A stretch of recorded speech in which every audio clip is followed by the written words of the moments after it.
Regional college के अंदर पेड़ पौधों की सार संभाल करने वाले माली, जिसमें कि महिला और पुरुष शामिल हैं, इन्हें हटा दिए जाने की सुगबुगाहट ने नाराजगी ला दी है, जिसको लेकर सभी एकजुट हुए और उन्होंने हंगामा खड़ा कर दिया। उन्होंने कहा कि 1 महीने तक कामकाज पूरी तरह से चला और उसके बाद उन्हें बिना किसी कारण के हटाया जा रहा है, जिसको लेकर वो काफी परेशान है। उन्होंने कहा कि पूर्व में वो जहां पर काम करते थे वहां से नौकरी छोड़कर उन्होंने उम्मीद के साथ रीजनल कॉलेज में नौकरी ज्वाइन की थी कि यहां पर सही तरीके से काम करेंगे और उनका रोजी रोटी का जुगाड़ भी चल जाएगा। सभी बागवानी का काम करने वाले मालियों ने कहा कि यदि उन्हें यहाँ से भी हटा दिया गया तो फिर आखिरकार उनके सामने रोजी रोटी का बड़ा संकट खड़ा हो जाएगा। आज इन गरीबों को बिना नोटिस दिए आज बोल दिया था कि कल से मत आना। क्यों? कहाँ जाएंगे ये? कहाँ ये औरतें जाएंगी? कहाँ इनका चूल्हा पकेगा? ये मुझे बताइए।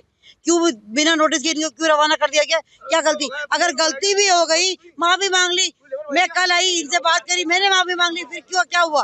क्यों नहीं जवाब दिया गया? क्यों नहीं आई मैडम? क्यों नहीं आई प्रिंसिपल जिसने इनको हटाया? क्या हुआ? आप तो तनख्वाह नहीं दे रहे ना अपनी जेब से।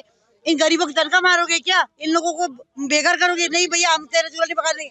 कारण बताओ आप क्यों करा? अरे माफी मांग ली, मैंने माफी मांग ली। इन औरतों बेचारी गरीबी नहीं होगी। इनकी हालत तो देखो आप जरा, क्या है? किसी का देखो इनकी हालत है। फिर हमने कल आई, नहीं बात करी, उन्होंने कहा शाम तक जवाब दे देंगे। ठीक है, हम शांति से करें। आज आके बोला कि भाई गेट खोलो, गेट खोलो। गेट ही नहीं खोल रहे, गेट ही नहीं खोल रहे। गेट तोड़ के अंदर गए, हम खड़ बैठ गए यहाँ पे। भैया जवाब तो दो, आके मिलते रहे। क्या है भाई? कौन है वो? कौन नहीं मिल सकती? क्यों नहीं मिल सकती आके हमसे? इन गरीबों के लिए जवाब नहीं दिया। हटाने में तो फटाफट हटा दी कि कल से मत आना। क्यों नहीं आके बात कर सकती? क्या दिक्कत हुई? कोई बातचीत नहीं हुई? कह रही कि एजेंसी तो फिर एजेंसी हटाएगी, ये हटाने वाले कोई नहीं है। एजेंसी इनके पैसे खाती है, 20,000 रुपए तनख्वाह दिखाती है, 9,000 रुपए इनके हाथ में देती है। सब गरीब नहीं होगी क्या? मतलब गरीब अपने हक के लिए मांगे। अभी कुछ नहीं रखा, अभी ये बोल रहे कि वो एजेंसी वाले को बुला रहे। आज इनकी बात करेंगे बैठ के। चौकी थाने वालों को भी बुला लिया, सबको बुला लिया, जो भी है। हमने कहा कि वो गिरफ्तार कर ले जाओ, कम से कम चौकी थाने में तो खाने को रोटी मिल जाएगी, वहाँ तो काम नहीं करना पड़ेगा। इनको नहीं रखा गया तो आज ये गेट तोड़ा, कल अंदर का गेट तोड़ेंगे, हल्ले वहाँ जाएंगे। ऐसे थोड़ा। रीजनल कॉलेज के अंदर 1-1.5 महीने से काम कर रहे हैं, माली का काम, बागवानी का। और जैसे हम 1 महीना हमारा सही चला, कोई दिक्कत नहीं है। 15 दिन से क्या है कि इनकी कोई ऊपर से दबाव पड़ रहा है लेबर कोर्ट से, क्योंकि पुरानी लेबर को इन्होंने 70 जनों को निकाला था पहले। अब ये कह रहे हैं कि भाई कि उनका दबाव पड़ रहा है, तो इसलिए हमारे को एक करके निकालने की कोशिश कर रहे हैं, बिना बहाने के, बिना कोई वजह के हमारे को निकालना। नोटिस दिया है हमारे को और ये बिना वजह के हमारे को निकाल रहे हैं। और अब हम कहाँ जाए? हमने तो पहले भी काम किया, वहाँ से हम नौकरी छोड़ के यहाँ लगे। अब यहाँ पे हम काम कर रहे हैं, अब यहाँ से भी निकाल देंगे, हम कहाँ जाएंगे?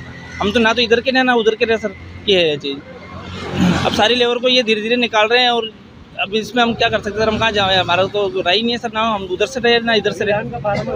हाँ सर, फार्म भर रखा है हमने, सबका फार्म भरा है सर। ये माली का और बागवानी का काम है सर, अंदर पेड़ पौधों को संभालना, मेंटेन रखना, उनको यही काम था हमारा। इस मौके पर महिला कांग्रेस की वाइस प्रेसिडेंट प्रियंका चौधरी भी मौजूद रही। उन्होंने इन सभी बागवानी का काम करने वाले कार्मिकों का समर्थन किया। उन्होंने कहा कि तनख्वाह एजेंसी के थ्रू दी जाती है और हटाने के लिए एजेंसी ही पूरी तरह स्वीकृत है, जबकि कॉलेज का इसमें कोई लेना देना नहीं।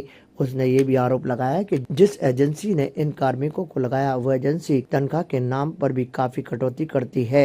इसकी वजह से ये पहले ही परेशान है और यदि उन्हें हटा दिया जाता है तो दिक्कतें काफी होंगी। उसने ये भी आरोप लगाया कि जो यहाँ पर प्राचार्य हैं वो बातचीत भी नहीं करना चाहते। ताजा खबरों के लिए देखते रहें सरेराह न्यूज। अपना फोन उठाएं और सब्सक्राइब करना ना भूलें।